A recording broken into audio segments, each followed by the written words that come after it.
Malam ini adalah sesi keempat kitab ratapan, yaitu kesimpulan. Kita lanjutkan dulu ya. Baik, saudara. Seperti kita tahu bahwa genre atau jenis tulisan atau jenis sastra daripada kitab ratapan adalah nubuatan di Perjanjian Lama. Kita sudah membahas tentang Yesaya, Yeremia, dan sekarang ratapan ya kesimpulannya.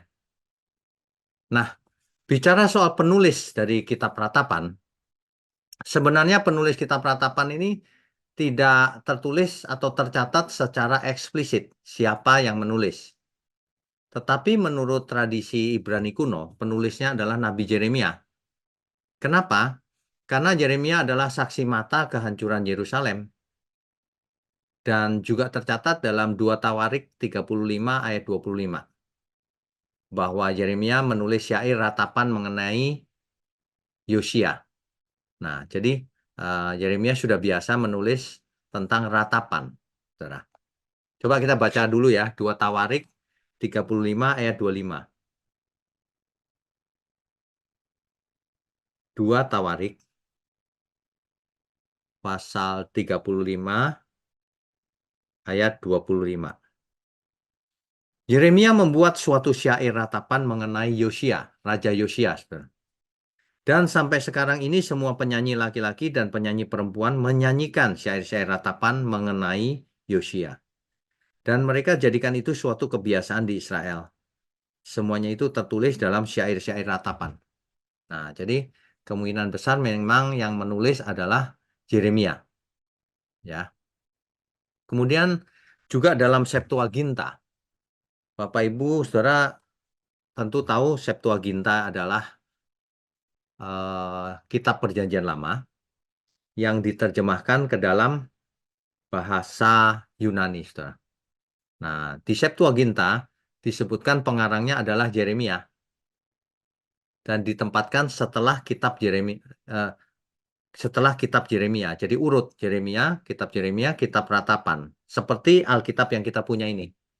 Jadi Alkitab yang kita punya ini urutannya persis dengan tradisi Septuaginta. Ya.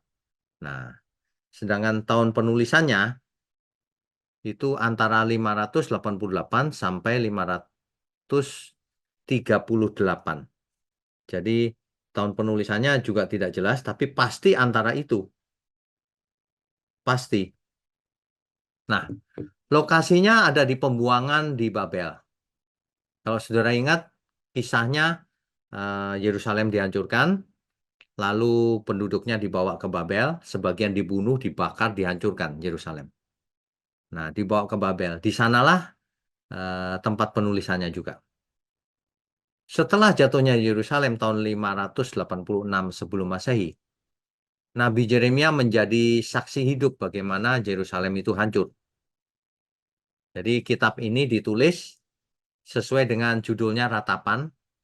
Isinya adalah berupa ratapan. Ratapan untuk mengajar semua orang yang di pembuangan akibat dari pemberontakan mereka. Makanya mereka mengalami hukuman dari Tuhan melalui kerajaan Babel. Semuanya hancur, saudara. Seolah-olah tidak ada harapan lagi, seolah-olah. Ya. Jadi kitab Ratapan ini mengisahkan kesedihan yang sangat dalam. Karena Yerusalem dihancurkan oleh Babel. Banyak penduduknya dibunuh, disiksa, lalu dibuang ke Babel. Nah, kitab ini ditulis dengan gaya puisi atau nyanyian kuno sebuah penguburan Yahudi. Seolah-olah lagi acara penguburan. Pasal 1-4 kita sudah bahas urut huruf awalnya secara alfabet Ibrani. Jadi kitab ini seakan-akan adalah nyanyian penguburan Yerusalem. Seolah-olah Yerusalem dipersonifikasikan mati dan dikuburkan. Karena dihancurkan oleh Babel tahun 587 atau 586 sebelum Masehi. Nah, kitab Ratapan kalau kita baca itu terdiri dari 5 pasal. Jadi terdiri dari 5 puisi. Ya. Nah, saking hebatnya kelaparan akibat kepungan musuh, Contohnya di Samaria. Musuh mengerti bahwa suatu kota yang dindingnya itu kotanya dilindungi oleh dinding yang tebal, benteng. Maka kota itu perlu dikepung, lalu dibiarkan saja sehingga di dalamnya mengalami kelaparan karena lama-lama makanan habis kan. Nah, contohnya di Samaria, ibu kota Israel Utara. Seorang ibu menghadap raja untuk minta keadilan tentang saling sharing makan anak, saudara. Bayangkan anaknya sendiri dimasak, dimakan. Karena kelaparan hebat. Coba kita baca dua raja-raja, pasal 6, ayat 28 sampai 29.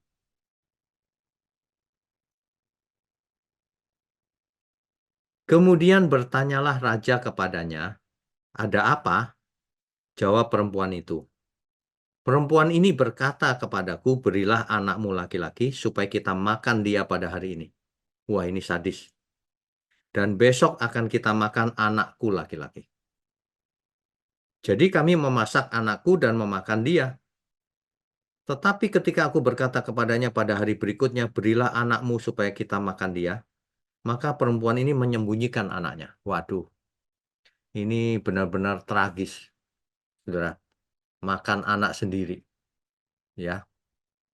Nah, hari ini di sinagoga-sinagoga kitab ini didaraskan. Daras itu dinyanyikan dengan nada-nada tertentu, dengan suara keras pada hari ke-9 bulan Ab. Itu akhir Juli sebenarnya. Pada hari puasa. Untuk apa? Untuk mengenang kehancuran Bait Suci di Yerusalem pada tahun 586 sebelum Masehi. Dan Bait Suci kedua pada tahun 70 Masehi. Jadi rupanya Bait Suci dihancurkan 2 kali, saudara. Ya, 2 kali ternyata dihancurkannya. Nah, kitab ini dibaca sehingga untuk meratap, untuk mengingat ratapan itu. Oke, kita lanjutkan dulu ya. Bicara soal Yerusalem, Yerusalem adalah ibu kota kerajaan Israel di zaman Raja Daud dan Salomo. Ketika itu kerajaan masih bersatu, utara dan selatan, belum pecah. Tahunnya 1010 sampai 931 sebelum Masehi. Nah, setelah Salomo mati, kerajaan pecah menjadi 2. Ini sering kita ulang-ulang ini.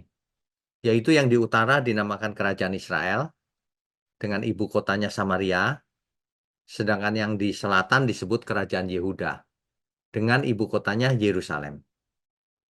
Yerusalem menjadi pusat ibadah dengan bait Allahnya dan dengan tabut perjanjiannya. Merupakan kota lambang penyertaan Tuhan kepada bangsa Israel. Tetapi dengan tragisnya dihancurkannya oleh Babel sebagai akibat hukuman Tuhan kepada bangsa itu karena memberontak dengan cara menyembah Allah-Allah asing dan berlaku tidak adil kepada sesamanya dan kejahatan-kejahatan lain, makanya Yerusalem dihancurkan. Nah, ya. Oke, kita lanjutkan dulu. Hancurnya Yerusalem dengan segala kemegahan dan kesakralannya, serta pembuangan orang-orangnya adalah peristiwa paling tragis dalam sejarah Israel. Hingga saat ini. Itu yang paling tragis. Bayangkan, kota kebanggaan, kota kesayangan, hancur lebur. Termasuk bait Allah dan tabut perjanjiannya hilang. Padahal Allah telah menjanjikan tanah Kanaan kepada Abraham dan keturunannya, serta telah memberikan kemenangan kepada Daud. Lalu Yerusalem jadi ibu kota. Lalu di Yerusalem dibangun bait Allah oleh Salomo. Lalu di sana berdiri ada ruang Maha Kudus, ada tabut perjanjian, lengkap sudah. Imam-imamnya lengkap, ritualnya lengkap, hukum Taurat bisa dilakukan sesuai eh, perintah dan aturan yang berlaku, ya. Tapi ironinya 500 tahun kemudian, pada musim panas 587 sebelum Masehi. Kota itu jatuh kepada Babel, kalah, dan segalanya hancur dan hilang. Kitab Ratapan ini adalah kenangan akan rasa sakit, sedih, kebingungan orang Israel untuk dalam menghadapi peristiwa ini. Kita lanjutkan dulu ya. Ya. Jadi seperti yang telah kita bahas di yang lalu, kesimpulannya apa? Kesimpulannya semuanya ini tragis. Yerusalem bahkan seluruh Israel hancur pada 586 sebelum Masehi. Kota Daud ini hancur oleh api dan kekalahan. 10 suku yang di Israel hilang bahkan dihancurkan Asyur dan dibuang ke Asyur dan tidak kembali lagi. Itu tahun 722 sebelum Masehi. Sedangkan para tokoh Yehuda termasuk Daniel dan 3 temannya telah dibuang ke Babel pada tahun 606 sebelum Masehi. Saudara, nanti Rabu depan kan kita masuk ke kitab Yehezkiel. Nah, Yehezkiel termasuk yang dibuang ke Babel, saudara. Di Babel itulah Yehezkiel dipanggil Tuhan jadi nabi. Nanti Rabu depan itu, ya. Nah, Yerusalem hancur total, bait Allah musnah, Bukit Sion hilang semaraknya. Nah, orang yang masih tinggal bertanya-tanya tentunya, kenapa ini terjadi Tuhan? Ya, sebenarnya tidak perlu bertanya itu, karena pemberontakan atau dosa umat. Ya, nah, Nabi Yeremia sudah bernubuat bahwa tanah itu akan menjadi reruntuhan dan ketandusan selama 70 tahun. Yeremia 25 ayat 11. Kalau saudara masih ingat di pembahasan kita yang lalu, ketika Nabi Yeremia berkata 70 tahun baru kembali ke Yerusalem. Para nabi memukul Yeremia. Kamu menubuatkan yang jelek. 2 tahun saja, kata nabi palsu. Padahal tidak disuruh Tuhan mengatakan 2 tahun. Yang benar 70 tahun. Sesuai dengan nubuatan Nabi Yeremia yang diperintahkan Tuhan. Ya, sebelum bangsa itu kembali dari pembuangan dan membangun kembali Yerusalem dengan bait Allahnya. Bait Allah kedua itu, saudara. Ya, jadi sebenarnya yang kalau kita baca kitab Ratapan ini, yang paling penting itu mengingatkan kita semua untuk bertobat. Itu sebenarnya. Kalau tidak, hukumannya tragis. Ya, makanya kitab Ratapan sering disebut sebagai kitab paling menyedihkan di Alkitab. Ditulis oleh nabi yang paling bersedih, Yeremia. Sehingga disebut nabi yang menangis kan? Kita sudah bahas ya itu ya. Nah, kita juga sudah bahas mengapa Tuhan menghukum Israel begitu hebatnya. Bukankah Tuhan itu maha kasih, kasih adanya? Memang Tuhan kasih adanya. Salah satu natur Allah adalah kasih adanya. Tapi kita tidak boleh lupa bahwa Allah juga tegas. Barang siapa bersalah, ia harus dihukum. Meskipun karena kasihnya nanti ada pengampunan, tapi tetap harus dihukum. Ya, tapi itu jangan salah mengerti. Allah kita, Tuhan kita tidak menginginkan orang fasik binasa, melainkan bertobat. Dalam hal ini Israel sudah sering sekali diperingatkan supaya bertobat. Jangan menyembah dewa asing, harus berlaku adil kepada sesamanya, harus memiliki belas kasihan, dan seterusnya. Tapi umat ini mengeraskan hati, sehingga hukuman jalan terus akhirnya. Begitu, saudara. Ya. Nah, jadi kalau Tuhan menghukum umatnya, itu karena keadilannya. Tapi jangan salah juga, setelah dihukum diberi kesempatan untuk bertobat. Karena Tuhan itu setia kepada perjanjiannya atau janjinya. Nah, ini kronologinya, saudara. Coba kita ulang sejenak ya kronologinya ya. Pada tahun 1010 sebelum Masehi, Daud menjadi raja di Israel. Ketika itu Israel masih bersatu utara dan selatan. Nah, Yerusalem menjadi ibu kotanya. Setelah itu, Salomo menjadi Raja Israel 970 sebelum Masehi. Dan membangun Bait Allah yang selesainya tahun 959 sebelum Masehi. Kemudian, tidak berapa lama kemudian kerajaan Israel pecah, saudara.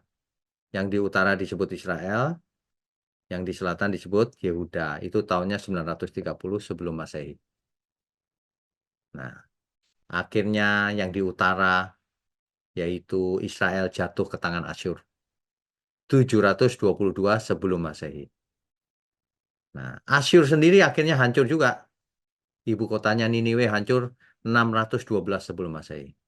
Jadi rupanya kerajaan-kerajaan itu tidak bertahan lama juga. Akan berganti-ganti kerajaan. Ya. Nah, kemudian Yerusalem sendiri hancur oleh Babel. Itu 586 sebelum Masehi. Bapak Ibu, kalau saudara kalau mau baca lebih mengulang lagi ya, itu silakan dibaca di Dua Raja-Raja pasal 24 dan 25 ya. Nah, dengan hancurnya ini timbul pertanyaan bukan? Bagaimana nasib Yerusalem? Kalau kita mengikuti sesi-sesi yang lalu kita sudah tahu bahwa berikutnya umat Yehuda akan kembali ke Yerusalem membangun kembali. Akhirnya Bait Allah kembali berdiri. Bait Allah kedua.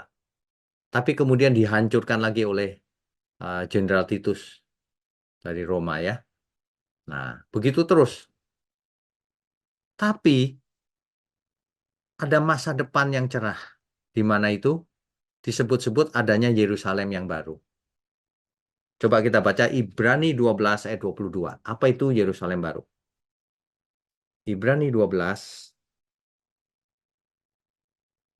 ayat 22.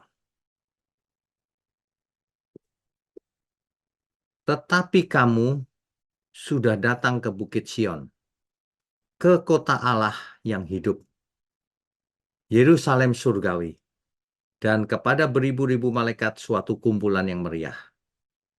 Artinya Yerusalem baru ini adanya di kota Allah, bukan di bumi lagi.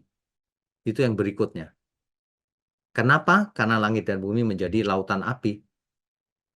Jadi yang hancur bukan cuma Yerusalem, bukan cuma Israel, tapi seluruh dunia langit dan bumi akan hancur suatu hari nanti. Coba kita baca lagi Wahyu pasal 21 ayat 2. Ini adalah penglihatan yang dilihat oleh Yohanes ya di Pulau Patmos. Dan aku melihat kota yang kudus, Yerusalem yang baru, turun dari surga dari Allah, yang berhias bagaikan pengantin perempuan yang berdandan untuk suaminya. Jadi ada Yerusalem baru, saudara. Bukan Yerusalem yang di bumi ini. Nah, ini hendaknya kita mengerti dengan lengkap gambar besarnya, supaya jangan kita mengulang kesalahan yang sama. Ya, Yerusalem baru adanya di langit yang baru, bumi yang baru, di kota Allah, di kerajaan surga. Saudara. Oke, kita lanjutkan dulu. Ya, saudara, pertemuan kita di Rabu depan adalah melanjutkan ke Kitab Yehezkiel. Kitab Yehezkiel ini cukup panjang, saudara, sesinya nanti. Nah, sesi pertama adalah penglihatan dari Tuhan. Ya, jadi kalau kalau saudara mengikuti sesi 1 sampai sesi 4 ini, kitab ratapan, kita sudah bisa menyimpulkan. Kitab ratapan ini merupakan bukti sejarah yang memberikan pelajaran buat kita semua. Bahwa Israel sebagai umat pilihan yang dipilih oleh Tuhan, ternyata dihancurkan oleh Tuhan juga. Karena pemberontakan, karena ketidaktaatan. Karena dosa mereka yang fatal, saudara. Menyembah dewa asing, Allah asing. Nah, tapi kemudian diberi kesempatan untuk kembali. Ya, kembali membangun Yerusalem.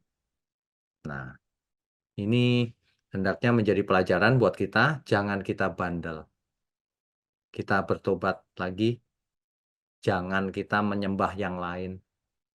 Itu inti yang pertama loh, jangan ada padaku, jangan ada Allah lain di hadiratku. Itu hukum dalam 10 firman Tuhan ada firman yang pertama. Sehingga cawan murka Allah ditumpahkan kalau kita menyembah yang lain. Begitu ya, saudara. Nah, makanya hari ini kalau orang Yahudi di tembok ratapan berdoa, di sinagoga-sinagoga, mendaras ratapan ini. Mendaras itu seperti mengaji, pakai nada menyanyi. Ya, itu kitab ratapan. Meratapi kenapa dulu Yerusalem hancur, yang pertama maupun yang kedua.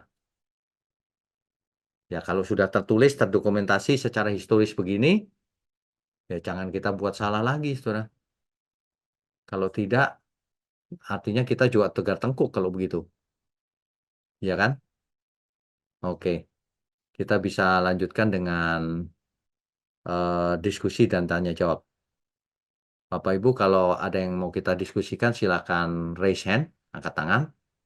Ya, Pak Konstan Nara, silakan. Halo Pak Wigno, Shalom. Kok kameranya begitu? saya yang error tadi para barangkali Pak Wigno. Oh, ya udah nggak apa-apa. Silakan, silakan. Ya, terima kasih Pak Wigno untuk pelajaran malam hari ini. Cukup cukup membuat sabar dalam menunggunya Pak. Ya, Pak, saya mau tanya, kan umat Israel dihukum itu kan berpaling dari Allah ya, kepada Allah lain. ya, Tadi saya bertanya kalau kita mendengar tadi ceritanya atau firmannya bahwa umat Israel kenapa dibuang atau dihukumkan karena pertama mereka selalu berpaling dari Allah kepada Allah ya, lain atau betul, menyembah Allah lain. betul. Pak, itu menyembah itu apa seperti apa sebenarnya Pak menyembah itu? Oh, oke, baik. Hari itu menyembah dewa-dewa itu dengan berupa patung, Pak. Hari itu, ya. Jadi ala-ala Kanaan itu berupa patung waktu itu. Nah, nah, mereka menyembah ritual, Pak. Itu ritual, melakukan ritual. Umat Israel selalu dihukum karena mereka berpaling dari Allah dan menyembah Allah lain, Pak. Betul. Pertanyaan tadi menyembahnya seperti apa dan kalau ditarik di kehidupan kita sekarang, bagaimana sebenarnya menyembah itu, Pak? Oke, baik. Di hari itu menyembah dewa asingnya Kanaan itu berupa patung tuh, Pak, hari itu. Makanya di 10 firman kan dikatakan jangan kau membuat patung serupa apapun. Nah, karena dewa-dewa hari itu berupa patung semuanya. Ya. Nah, masih ingat nggak Israel di kaki Gunung Sinai membuat patung lagi lembu emas, ya kan? Ya, Jadi dewa asing hari itu berupa patung-patung. Tapi hari ini kita lebih berbahaya, Pak, karena yang namanya dewa-dewa itu tidak harus berbentuk patung. Banyak sekali yang disembah manusia, contohnya Mamon. Harta dunia itu disembah nggak berupa patung, di pikiran, Pak. Oh, itu lebih bahaya, lebih bahaya. Nah, makanya jangan terlalu orientasinya perjanjian lama. Perjanjian lama kan patung. Hari ini nggak cuma patung, banyak sekali berhala kalau manusia itu. Makanya harus dilepaskan semua keterikatan itu. Begitu, Pak Konstanara. Baik, Bapak Ibu, saudara sekalian. Sebelum kita sudahi malam ini, mari kita tundukkan kepala. Mari kita berdoa.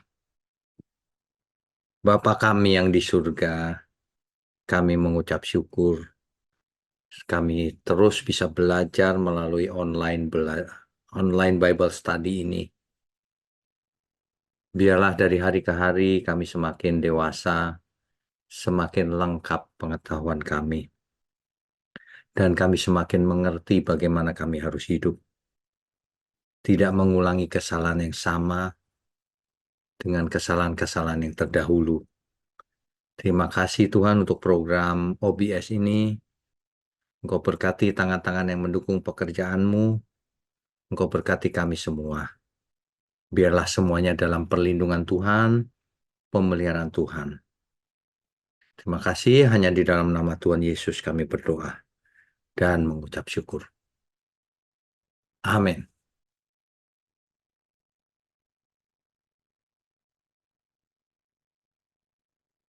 Saudara sekalian, bicara soal kebenaran, setiap orang merasa benar.